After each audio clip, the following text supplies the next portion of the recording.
캡스톤 디자인 수강생 여러분 안녕하십니까? 한경대학교 기계공학과 김상우 교수입니다.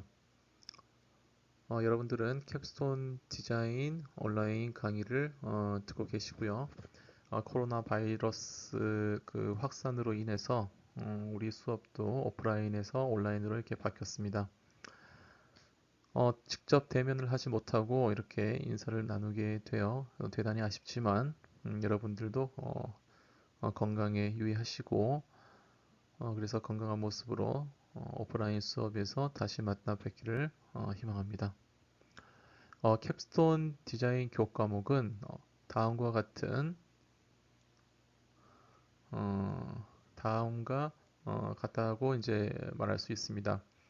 창의적 종합 설계 능력을 갖춘 인재 양성을 목적으로 하는 프로그램이고 현장에서 부딪히는 문제 해결 능력을 키우기 위해서 졸업 논문 대신 기획부터 제작까지 1년을 과정을 학생들이 직접 수행한다. 그리고 팀 단위로 이루어지며 창의력, 팀워크, 그리고 리더십 양성 등에도 많은 도움이 되며 창의적 종합 설계라 부르기도 한다. 그리고 외국에서 집을 지을 때 지붕이나 담 위에 마지막 얻는 갓돌에서 유래하였다. 사실 우리는 오프라인 수업이 아니고 온라인 수업으로 캡스톤 디자인을 진행하기 때문에 팀 단위로 이루어지는 이러한 팀워크, 리더십 양성, 뭐 창의력 배양 이런 것에 일부 제한 사항이 있습니다. 팀 활동은 실질적으로 수행할 수가 없고요. 또한 어, 팀 활동뿐만 아니라 사실 제약 사항들이 몇 가지가 더 있습니다. 좀 잠시 후에 어떤 사례들에 대해서도 조금 더 얘기를 해볼 텐데요. 이전 사례를 보면 우리 강의의 제한 사항들을 좀 더 쉽게 알 수 있습니다. 여기는 이제 여러분들의 선배들이 했던 주제들이 되겠습니다.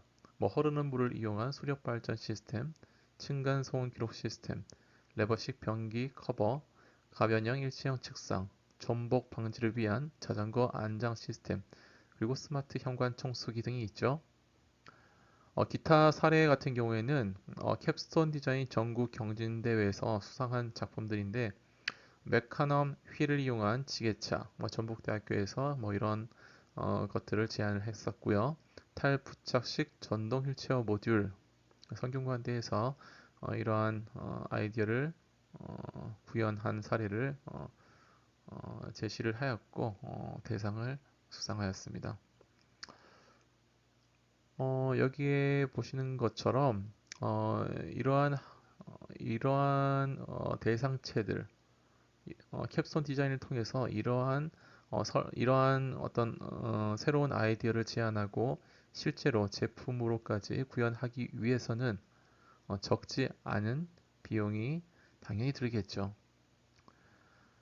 다만 우리 강의에서는 사실 재정적인 어떤 그 제한 사항 때문에 이러한 캡스톤 디자인 활동을 현실적으로 할 수가 없습니다. 잠시 지우고 넘어가겠습니다. 따라서 다양한 제약사항 중 가장 큰 제약사항이기도 한데 그것은 바로 예산 문제가 되겠습니다.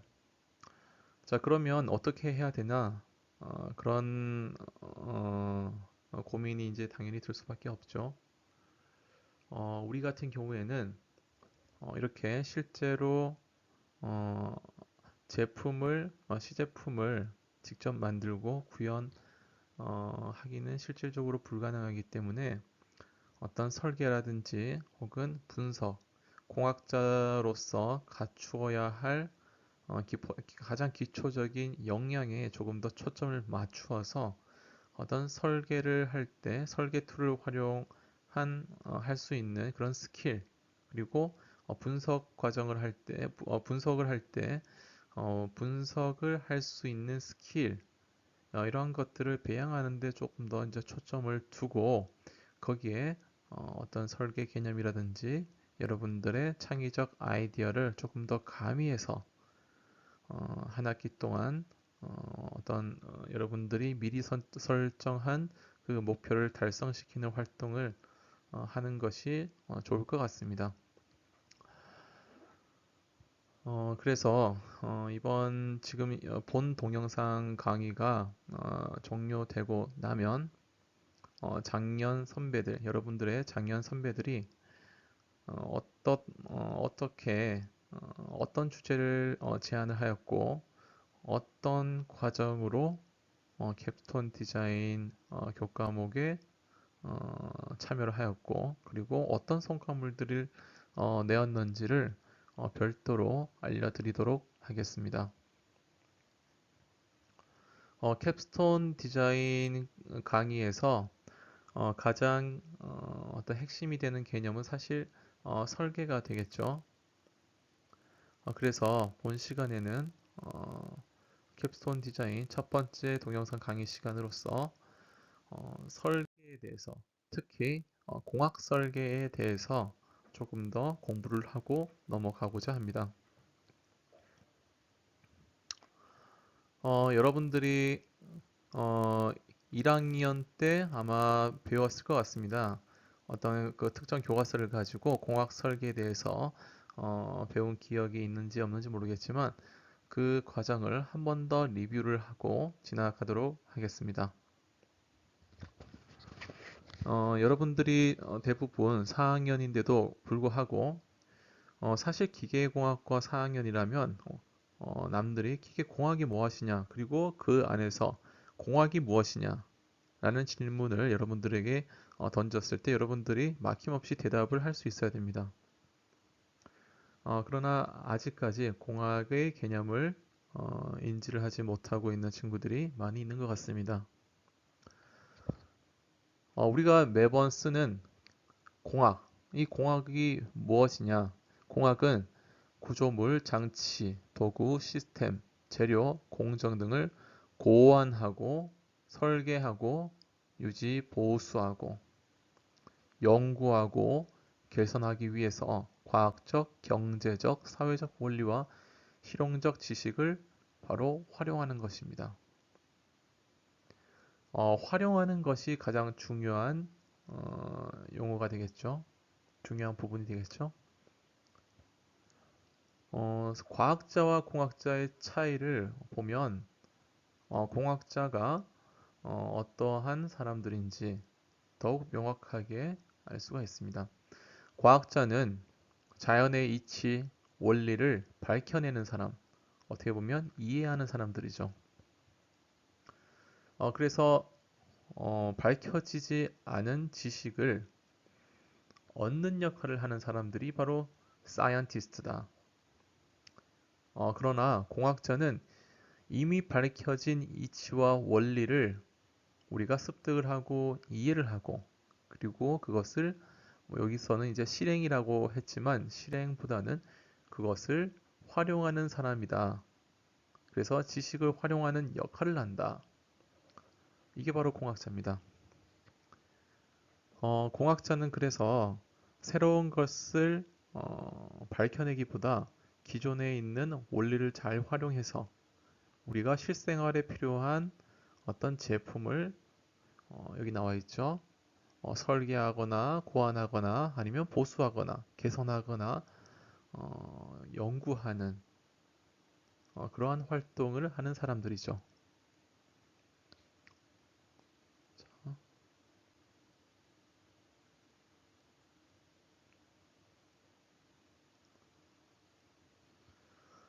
자, 그러면 설계란 무엇인가? 공학 설계에서 또 다른 중요한 용어는 바로 설계입니다.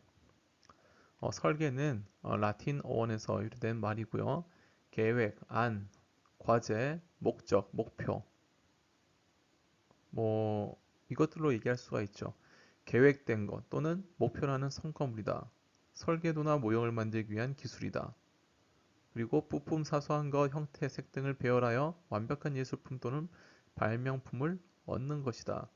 어떻게 보면 우리가 흔히 얘기하는 설계와 조금 다르다는 것을 알 수가 있습니다. 기본적으로 법령적인 의미에서 넓은 의미에서 설계는 여러 가지 의미를 다 포함을 하고 있죠. 그러나 공학 설계에서 설계는 일반적인 설계와 조금 차이가 있습니다. 여러분들이 흔히 쓰는 여러분들 분야에서 사용하는 이 공학 설계라는 의미는 고객이 요구하는 기능을 갖춘 제품의 형태를 결정해가는 일련의 의사결정 과정이죠. 활동. 이렇게 이제 정의가 되어 있습니다. 이 문장에 너무나 많은 내용들이 내포되어 있는데요.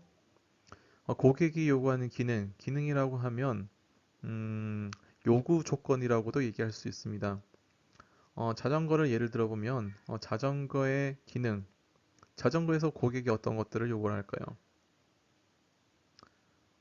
일단 여기에서 말하는 기능이라고 하면 소비자들이 정말 원하는 실질적으로 좀 덜, 뭐 비싸지 않았으면 좋겠다 뭐 이런 것보다는 어떤 그 제품의 그 기능적인 측면을 조금 더 유심히 관찰해서 보면 좋을 것 같습니다. 예를 들면 이런 겁니다. 자전거는 운행 중에 브레이킹 기능이 있어야 된다. 설 수 있어야 된다 이거죠. 그리고 자전거는 어, 어, 운용을 할 때 뭐 방향을 틀 수가 있어야 된다. 뭐 우회전을 할 수 있어야 된다. 좌회전을 할 수 있어야 된다. 그리고 자전거는 예를 들어서 비가 올 때 우천시에도 운행이 가능해야 된다. 해야 된다.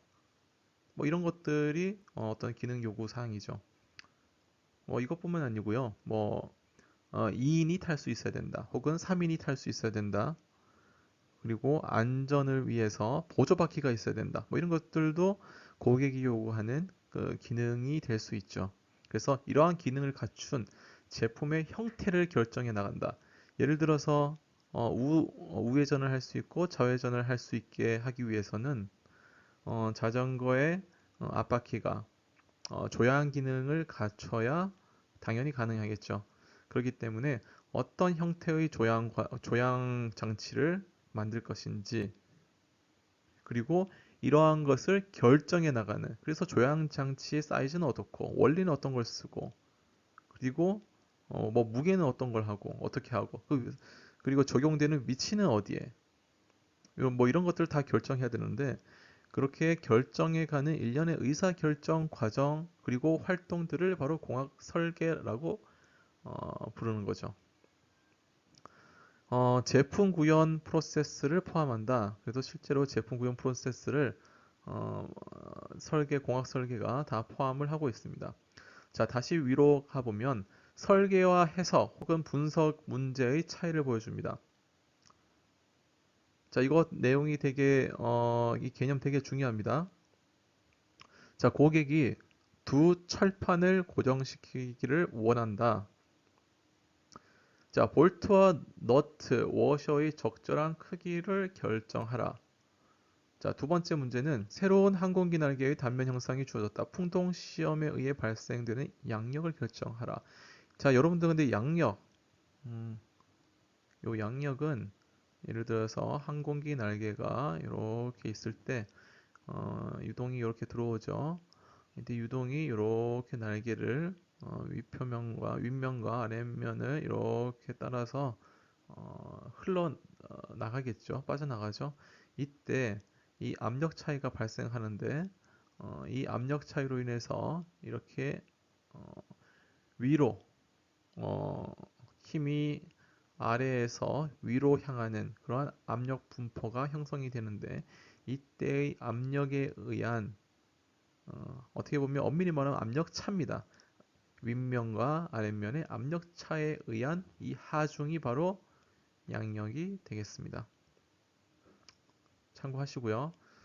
자, 그래서 이런 그 항공기 날개의 성능을 확인하기 위해서 풍동, 인위적으로 공기를 발생시키는 터널 같은 게 있습니다. 그래서 그 안에다가 어떤 개발한 어떤 모델링한 그런 날개를 넣어 놓고 공기 역학적인 특성을 확인하는 시험 장치가 바로 어, 풍동 장치고요. 그때 시험을 진행할 때 우리는 그 시험을 풍동시험이라고 얘기를 하죠. 여러분들이 좋아하는 자동차를 개발할 때, 특히나 이제 고성능 자동차를 개발할 때, 항력을 최대한 낮추는 것이 필요합니다. 그 이유는 항력은 저항이죠. 그래서 저항을 최대한 줄여주는 설계가 필요한데, 이렇게 저항을 줄여주기 위해서 다양한 풍동 시험을 자동차를 대상으로도 많이 하고 있습니다. 어, 저항의 정도, 즉 항력 계수라고 하는 항력 값의 크기를 어떤 정량화, 수치화해서 나타낸 그런 계수가 있는데요. 항력 계수를 낮추기 위해서 많은 노력을 하고 있죠. 항력 계수가 낮아지면 당연히 기름 소모량도 줄어들고 그리고 자동차의 성능도 향상되겠죠. 그리고 그래서 성능과 경제성 모두를 잡을 수 있는 풍동 시험은 반드시 자동차 개발에서도 필요로 하는 그러한 시험입니다.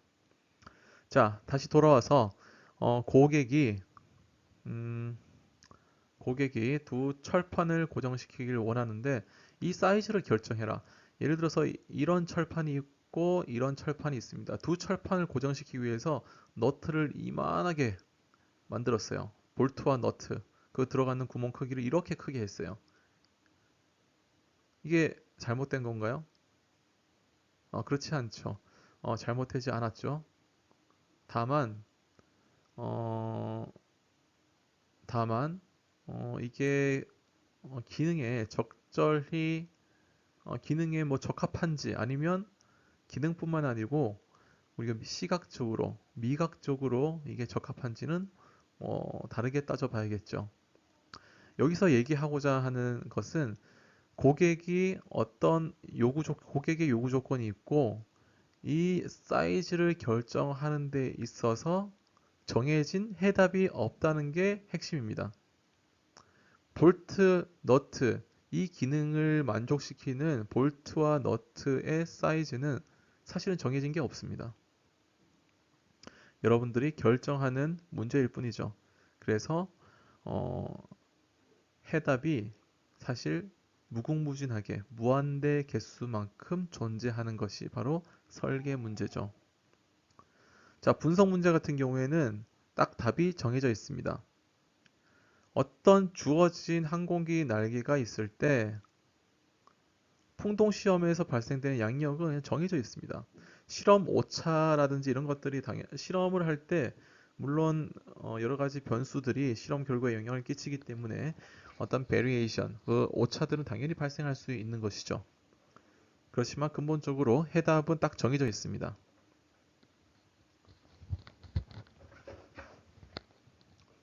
그래서 우리가 설계와 해석의 가장 큰 차이점은 설계는 설계는 해답이 정해져 있지 않다.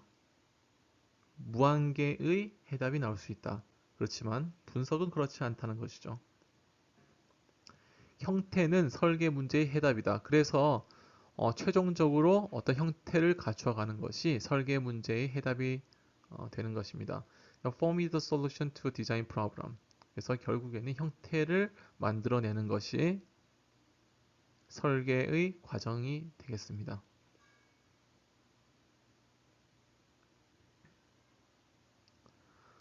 자, 형태와 기능이 나와 있는데요.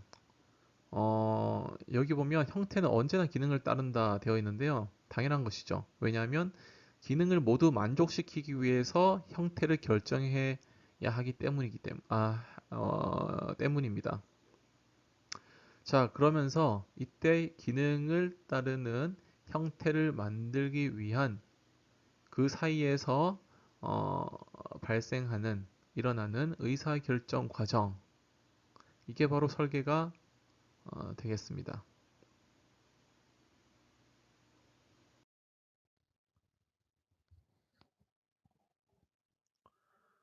설계 과정과 의사 결정 절차 이렇게 나와 있죠. 설계 과정은 형성, 생성, 분석 및 평가의 기본 단계를 포함한다. 이렇게 되어 있죠. 어, 의사 결정 과정, 의사 결정 과정 혹은 이제 설계 과정이라고 이제 볼 수 있는 차트가 이렇게 나와 있습니다. 플로우 차트가 이렇게 나와 있습니다. 음, 문제의 정식화, 문제의 형성. 이거는 일단 이해하는 과정이죠. 여기서 중요한 것이 기능 요구 조건을 정립한다. 그러니까 요구한 게 무엇인지 한번 써봐야 돼요. 어떤 걸 요구하는지 쫙 써봐야 돼요. 실제로 아주 복잡한 시스템을 설계할 때 이런 기능 요구 조건을 검토하는 것만 몇 달이 걸립니다. 몇 년이 걸릴 수도 있고요. 그리고 제한 조건도 결정합니다. 이 제한 조건이라고 하면 단순히 어떤 뭐 치수, 예를 들어서 뭐는 뭐 몇 센치 이하야 된다. 뭐는 얼마를 넘지 않아야 된다. 뭐 이러한 제한 조건들이 있을 수도 있고요. 형상에 의한 형상 같은 제한 설계도 있을 수 있고, 혹은 뭐 예를 들어서 환경적인 문제, 환경 오염이 되기 때문에 뭐 무엇은 사용하면 안 된다. 아니면 소리는 얼마 이하여야 된다. 뭐 이런 것들이 될 수 있고요. 뭐 법적인 문제, 그죠? 뭐 여러 가지 뭐 사항들이 이제 제한 조건에 해당될 수 있습니다. 성능 목표. 그래서 어, 어떤 최종적인 목표, 성능의 목표를 설정하는 단계. 그래서 이 문제의 정식화, 이 포뮬레이션 단계는 결국에는 설계 문제를 이해하고, 어, 그리고 어떤 이 해를 위한 어, 어떤 해를 찾기 위한 어떤 계획을 준비하는데 사용되는 일련의 어떤 활동 그리고 의사결정 과정을 바로 우리가 문제의 정식화 과정이다라고 얘기할 수 있겠죠. 자, 그래서 이런 문제의 정식화 단계를 거치게 되면 어떤 설계 명세를 뽑고 우리가 여러 가지 대안을 찾을 수가 있습니다. 그래서 대안을 생성하는데 예를 들어서 이 대안을 생성할 때는 대안 설계 후보를 생성하고 이 후보 안에는 모양, 형상, 크기, 재료, 제조 과정 등 다양한 변수들이 이제 고려가 되겠죠. 즉 대안 생성에서는 대안 설계의 후보를 만드는데 사용되는 활동과 의사 결정 과정을 우리가 대안 생성이라고 얘기할 수 있죠. 그리고 이 생성된 대안을 우리가 이제 분석하는 과정이 필요한데, 어떤 가장 좋은 설계안을 결정하기 위해서 우리가 각각에 대해서 가용할 수 있는 설계안의 어떤 그 예측된 성능을 비교하는 과정이죠. 그래서 비교를 통해서 우리가 최종적으로 얘가 제일 좋구나. 그래서 얘에 대해서 한 번 더 이제 평가를 해보는 거죠. 자, 그런 다음에 최종적으로 설계 최선안에 대한 제조 명세를 이렇게 뽑아내는 겁니다. 자, 근데 이거는 이제 순방향 이렇게 갔을 때고 만약에 대안 분석을 했는데 이거 적절한 대안이 나오지 않았다. 그러면 당연히 돌아가야겠죠. 대안 생성 단계로 다시 올라가게 됩니다. 어,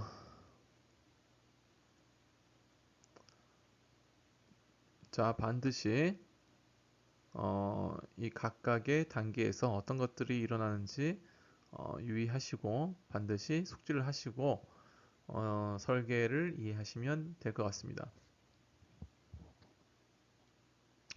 그리고 뭐 이게 제한 조건 아까 전에 조금 전에도 얘기했지만 이 제한 조건 중에는 우리가 어떤 뭐 예를 들어서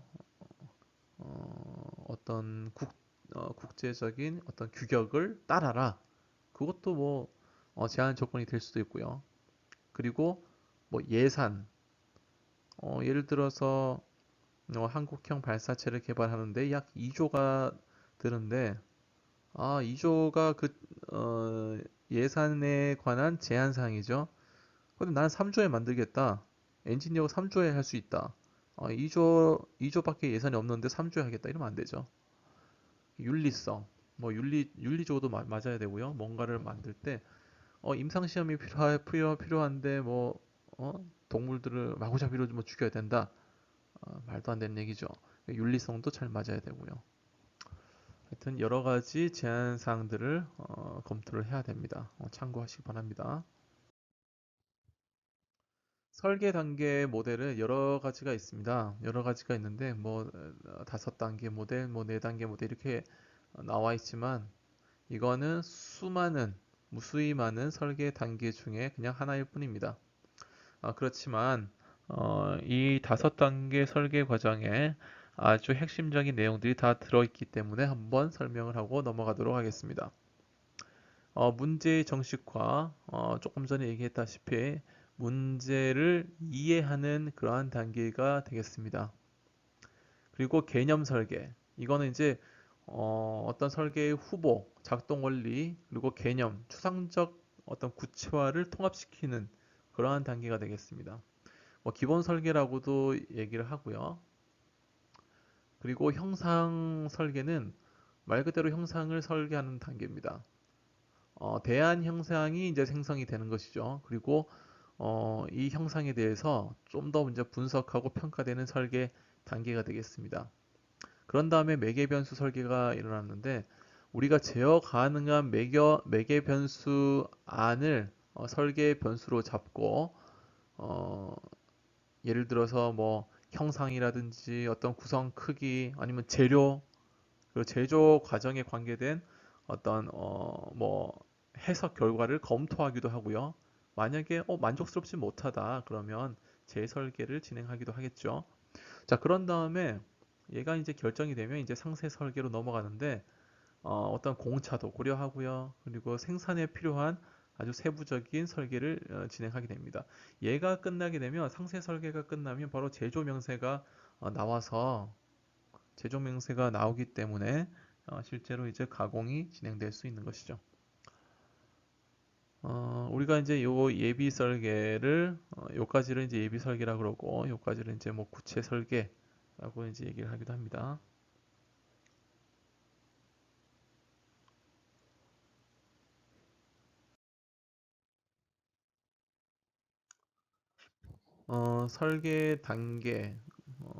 설계 단계 예시를 이렇게 나타내어 봤습니다. 어떤 제동기를 만드는데 회전축을 제동해야 된답니다. 지름이 8mm, 8인치, 무게가 1000파운드, 그리고 재료는 4330 강철이고 회전 속도는 3000 rpm.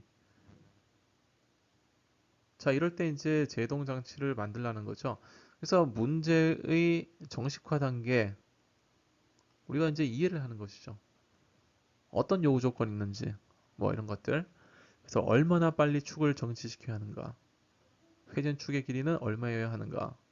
어디를 또 지지해야 되고 제동 에너지는 어떤 방법으로 얻어지는가? 그리고 역설계의 필요성은 없는지 이거는 이런 것들은 지금 당장에 문제를 풀겠다는 것이 아니죠. 문제를 해결하는 것이 아니라 이해하는 과정이죠. 이해하는 과정. 충분히 이해하고 단순히 머리로만 이해하는 것이 아닙니다. 어떤 요구되는 사항들을 체계적으로 정리하고 문서화를 시켜야 되죠. 자, 문제 정식화 단계 이후에 개념 설계 단계로 넘어가게 됩니다. 표면 마찰 방식이 있을 수 있고 상반 자기장 공기 마찰 여러 가지 원리를 이용해서 제동 장치를 구성을 할 수가 있는데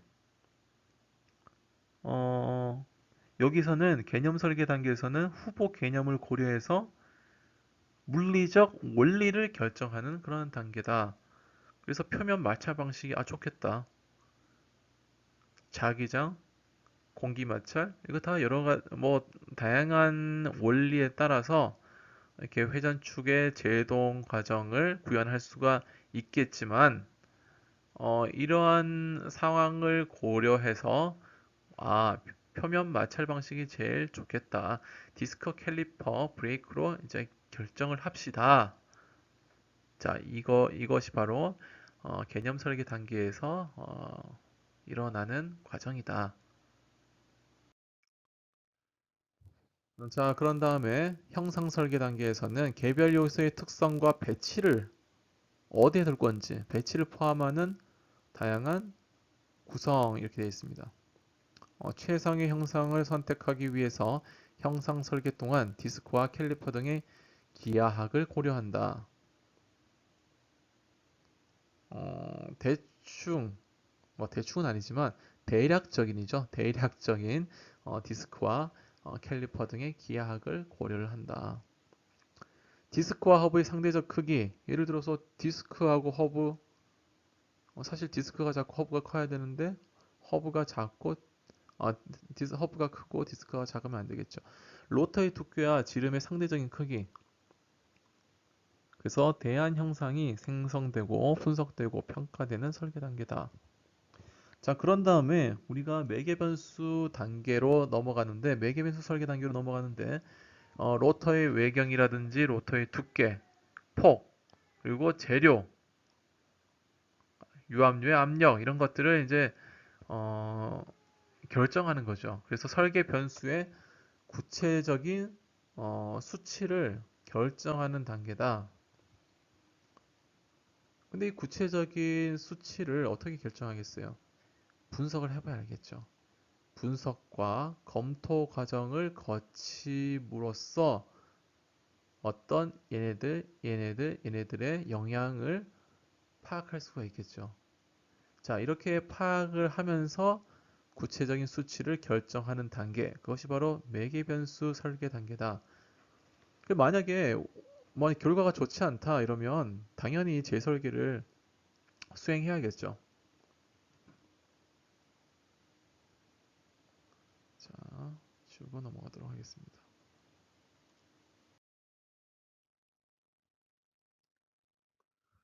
자, 이번에는 상세 설계 단계가 되겠습니다. 자, 상세 설계에서는 조금 전에 말씀을 드렸다시피 이제 상세 설계는 바로 제조에 필요한 아주 세부적인 디테일의 어떤 모델을 뽑아내는 그러한 단계가 바로 상세 설계 단계가 되겠습니다. 그래서 로터의 공차, 패드 접합 수지, 조립과 시험 과정, 그래서 나머지 생산 명세와 제조 명세를 포함한 완전한 패키지를 준비하는 그러한 단계가 바로 상세 설계 단계다. 자, 생산에 필요한 이거 명세라는 게 여러분들 뭐 스펙 이렇게 얘기하잖아요. 이 스펙이에요. 제조에 필요한 스펙.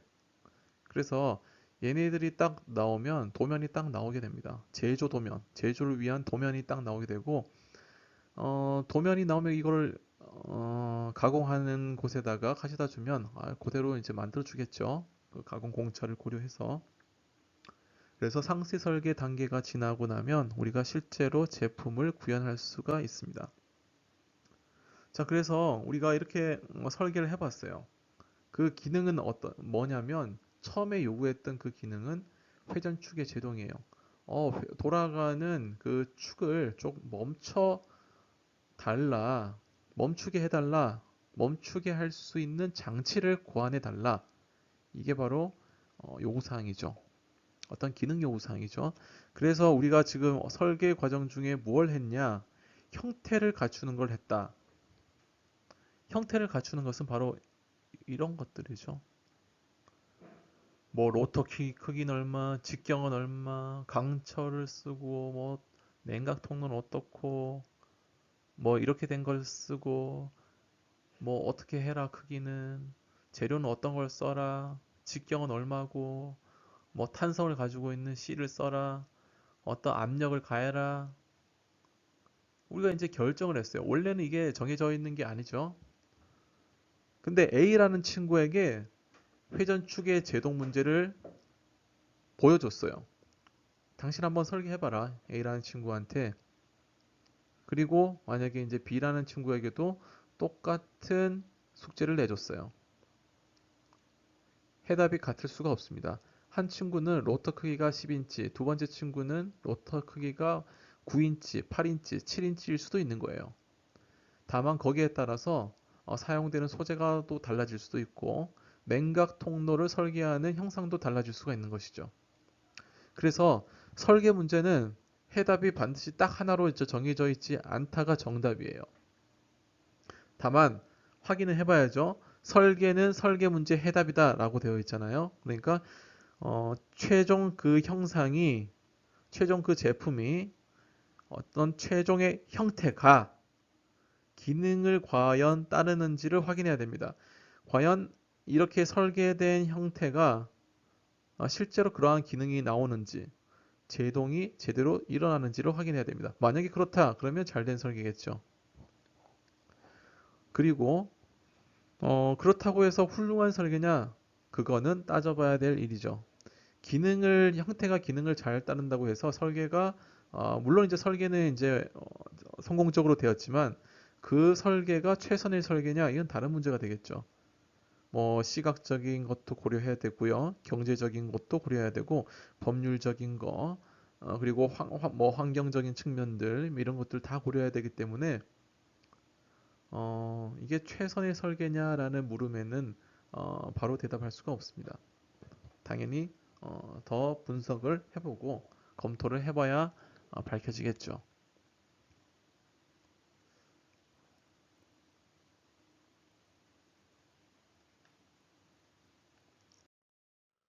자, 제품 구현 프로세스입니다. 제품 구현 프로세스 PRP, Product Realization Process. 그래서 고객의 요구 조건에 따라서 실제 제품이 나올 때 어떤 과정을 거치는지를 한눈에 볼 수 있는 과정이죠. 그래서 고객 요구에 따라서 판매, 마케팅, 산업 디자인 의 과정을 거치면서 설계가 이루어지고 또 생산 설계가 이루어지고 실제로 생산이 되고 이제 분배가 되겠죠. 고객들에게. 그런 다음에 서비스가 행해지고 처분이 이루어지고 결국에는 이러한 사이클을 통해서 제품이 구현이 되더라. 음,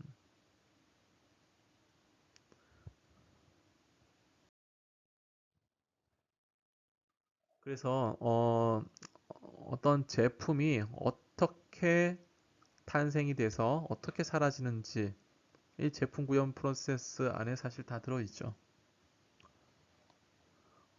제품 구현 프로세스는 제품의 어떤 일생을 보여주기도 하죠. 얘가 어떻게 해서 태어났고 어떻게 해서 사라지는지, 시장에서 사라지는지. 자, 제품의 수명 단계는 고객을 만족시키기 위해서 제품의 모든 수명 단계를 고려해야 된다. 제품의 경제 수명 주기, 제품 출하에서 폐기까지를 말한다. 제품의 운명이죠. 설계가 되어서 제조가 되고 사용이 되고 폐기가 되고 그죠? 자, 설계 단계에서는 기능이 정립되고 정식화 단계를 거치고 제조 단계에서는 유통, 조립, 제작 이런 과정을 거치고 사용될 때는 설치도 되고 운용도 되고 유지 보수할 때도 있고 그리고 고장나면 수리할 때도 있고 폐기할 때는 해체, 분해, 재활용, 처분 이런 과정을 거치죠.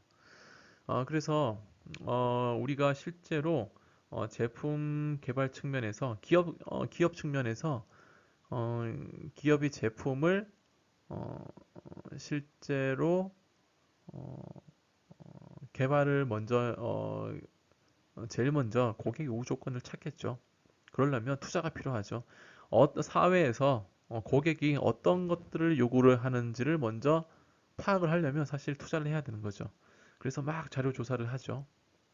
설문조사도 하고 아니면 사회적 욕구를 무엇이 필요한지 어떤 고객의 니즈를 찾는 그러한 활동이 선행돼야 되고요. 그러면서 본격적으로 투자를 하죠. 하드웨어를 갖추고 어떤 혹은 서비스를 제공하기 위해서 서비스를 개발하기 위해서 더 많은 투자가 이렇게 이루어지죠. 자, 그런데 실제로 제품 개발이 완전히 끝나기 전에 시장에 이 제품이 도입됩니다. 뭐 베타 테스터, 그런 개념이죠. 그래서 자동차 회사, 거대 자동차 회사도 마찬가지예요. 사실 자동차를 구매할 때 사전 예약을 해서 제품을 살 필요가 없습니다. 실제로 아무리 꼼꼼하게 점검을 한다고 하더라도 고객들이 실제 생활에서 그 제품을 사용하다 보면 여러 가지 문제점들이 예기치 못한 그리고 생각지도 못한 문제점들이 이제 발생을 하게 됩니다. 그러면 고객이 초반에 물건을 구매를 한 그 고객들이 여러 가지 문제점들을 발견하고 이런 것들을 수리해달라, 이런 것들을 어떻게 해달라, 개선해달라 이런 리포트들이 제조회사에 다시 피드백으로 넘어가겠죠. 그러면서 이런 것들을 문제점들을 해결해서 새로운 개선된 제품들을 막 시장에 내놓습니다. 자, 그러면 어느 정도 기능이라든지 제품의 완성도가 높은 그런 제품들이 시장에 나오면 이제 이 제품은 급격하게 많은 판매가 이루어지죠. 성장 단계죠. 그래서 이게 정점에 이뤘을 때 제품의 이제 시장이 이제 성장이 되고 제품이 시장에 너무 많이 나왔다. 그러면 이제 포화 상태가 되면서 판매가 점점 떨어지고 이후에는 쇠퇴기를 거치면서 수입이 이렇게 감소하는 그런 경향을 보이죠. 특히 이런 쇠퇴기에는 경쟁 업체들이라든지 이런 업체들에서 새로운 제품을 더 개선된 제품을 내놓기 때문에 이렇게 쇠퇴기가 급속하게 일어날 수도 있습니다.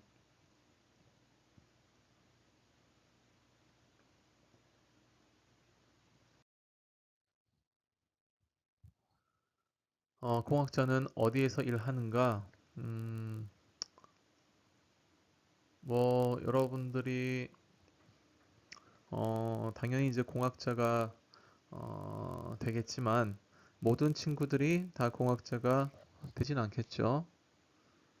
사실 여러분들은 진로를 어느 하나에 특정 지어서 그렇게 뭐 한쪽만을 바라보면서 꿈을 키울 필요는 없습니다. 어떤 선택을 하든지 여러분들에게는 다양한 길들이 여러분들 앞에 놓여져 있고요. 그 선택은 여러분들의 몫입니다. 단순히 옆에 있는 친구들이 뭐 뭘 한다고 해서 그대로 따라갈 필요가 없어요.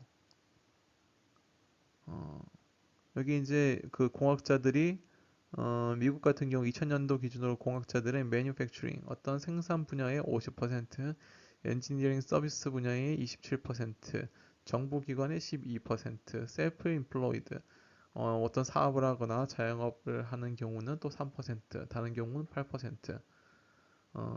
우리 같은 경우는 어떨까요? 우리 같은 경우에는 셀프 임플로이드는 뭐 미국도 그렇지만 아마 3% 이하가 될 것 같아요.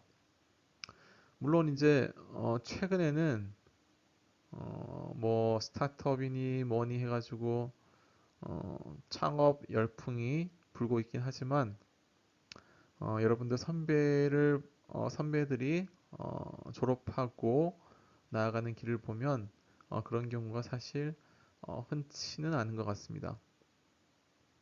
여하튼 어디에서 일을 하게 될지는 여러분들이 결정을 할 일이지만 그렇다고 해서 여러분들이 그 옆에 있는 친구들과 똑같이 같은 길을 갈 필요는 없다는 걸 명심해 두시기 바랍니다. 공학자의 역할은 다양합니다. 제품 구형 프로세스에서 공학자의 역할, 뭐 부서 기능을 한번 보면 판매, 마케팅, 연구 개발. 일단 이 두 개를 먼저 보시죠. 판매 마케팅, 판매 엔지니어, 기술 지원 엔지니어, 현장 서비스 엔지니어. 판매 엔지니어는 고객 접견하고 필요한 물품을 결정, 제품 신청, 제출, 판매 기간 협상, 기술 지원 엔지니어, 제품의 사용에 관한 기술적 문제를 해결함으로써 판매 및 마케팅 보조를 활동한다. 현장 서비스 엔지니어는 고객의 위치에서 장비를 설치하고 정비하고 수리하는 역할을 한다. 자, 근데 실제로 판매라든지 그 마케팅 관련된 엔지니어들이 생각보다 많이 있습니다. 뭐 크게 많지는 않지만 가장 대표적인 것이 기술 영업직이죠. 여러분들이 정말 가고 싶어하는 다양한 대기업들에 보면 어, 음, 구매 갑자기 용어가 생각이 안 나네요.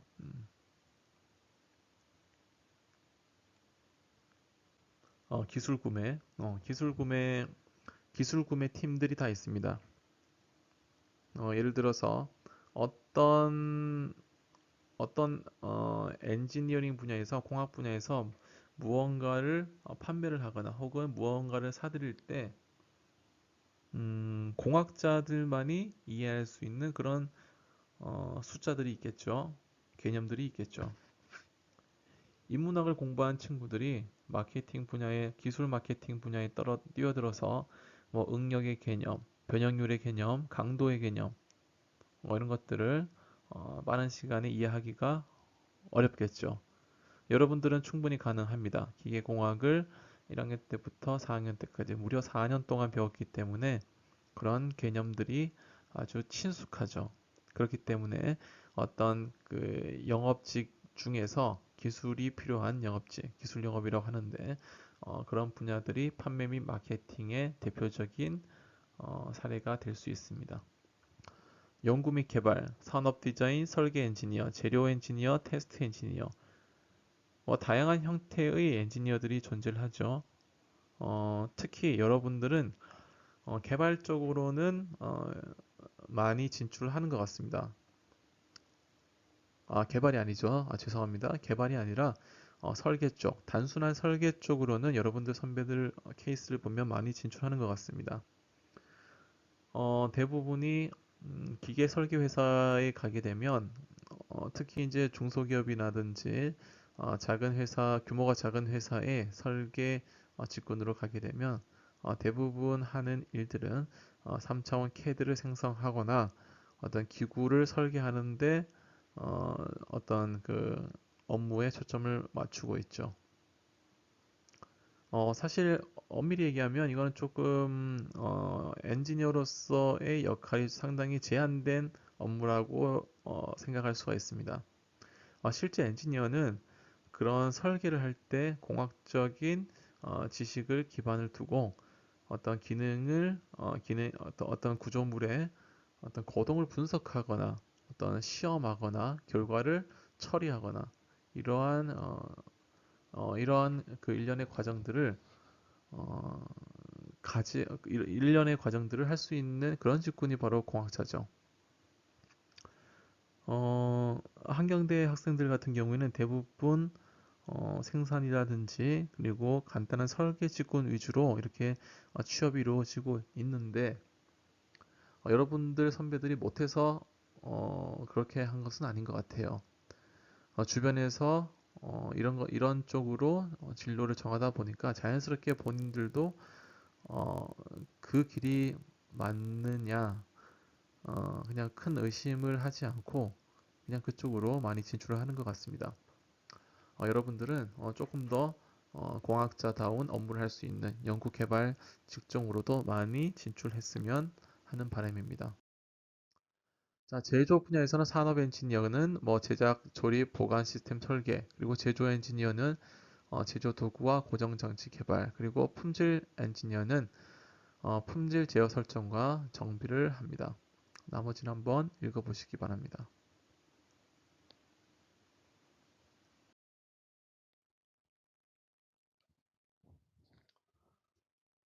제조 기업의 조직에 대해서 보여주고 있습니다. 여러분들이 뭐 주주, 이사회, 사장 이거 다 알 필요는 없고요. 다만 여기서 나와 있는 핵심 내용은 바로 이런 것입니다. 어떤 사장 밑에 구매, 제조, 연구개발, 마케팅, 판매, 재무 이런 서로 아주 이질적인 팀들 뭔가 업무의 성격에 따라서 명확하게 구별이 된 구분 지어진 팀들이 이렇게 존재한다는 것이죠. 구매팀, 제조팀, 연구개발팀, 마케팅 판매팀, 재무팀. 역할이 너무나 명확합니다. 그래서 회사의 조직 구조는 직원 관리 그리고 회사 운영의 조율을 용이하게 하는 책임과 권한 역할을 어, 영역을 권한 영역을 딱 확립해 놨죠. 이런 경우가 있습니다. 예를 들어서 구매 쪽과 뭐 제조, 연구개발, 마케팅, 뭐 재무. 예를 들어서 이런 거죠. 마케팅이라든지 판매 쪽에는 어떤 예가 있을까요? 음, 조금 더 이제 쉽게 받아들이기 위해서 제조와 연구 개발을 한번 들어볼게요. 제조 같은 경우에 예를 들어서 조금 더 효율적으로 조립할 수 있는 그런 공정을 원해요. 근데 연구 개발 쪽에서는 기존에 개발된 그 제조 공정 절차대로 하면 기능이 떨어지는 거예요. 그래서 새로운 공정으로 조립하기를 원하는 거죠. 서로 대립이 될 수 있죠. 서로 팀들 간에 그 역할이 명확하기 때문에 제품이 개발될 때 서로 악력 싸움도 할 수 있고요. 그리고 책임 전가도 할 수 있죠. 물론 이제 어떤 문제가 터졌을 때 좀 명확하게 책임 소재가 명확하게 딱 드러나는 그런 시스템이긴 하지만 그렇기 때문에 그 책임에서 자유롭기 위해서 서로 간의 악력 싸움도 엄청나게 일어날 거예요. 부서 간의 의견 대립, 뭐 당연히 발생할 수밖에 없습니다. 조율의 어려움, 이해관계 양립의 어려움. 전공들이 서로 다 다르기 때문에 서로를 이해하는데 상당한 시간이 들고 어, 어려움이 많이 어려움이 많겠죠. 그런데 이제 동시공학 개념으로 넘어오면 concurrent engineering 또는 simultaneous engineering 이라고 하는 동시공학은 제품 설계에 대한 팀 접근 방법이에요. 어떤 제품 관리자 밑에 팀원들이 다양한 전공,